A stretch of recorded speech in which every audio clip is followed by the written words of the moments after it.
end of ano mo na. Isang electric pa, init, no? Yun po, kasi may sinasabi po nila na nakakagaling nga daw po ng cancer. So ako naman po na, kumbaga parang natakot sa operation or kasi pag sinabi po kasing cancer, di po ba, alam po natin na parang it's a matter of life and death na. So yun po yung isip ko that time. So kaya po nag-try ako ng medication na sabi nga po nakaka-cure ng cancer, nakakatunaw ng cancer cells na hindi na kailangan ng chemotherapy. Kaya nag-try po ako nun.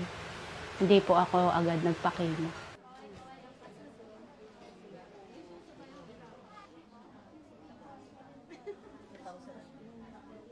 Kasi nung pumunta po kasi ako sa onco, nung time na dapat bibili sa Ito. September po. September. There is a need for greater information dissemination, especially around treatment. So, most of the patients would opt for alternative medicine, thinking that they would save more or it will be less expensive than the traditional chemo treatment. Plus, believing that because this is usually the mindset that we get is that this is organic, this is natural. So,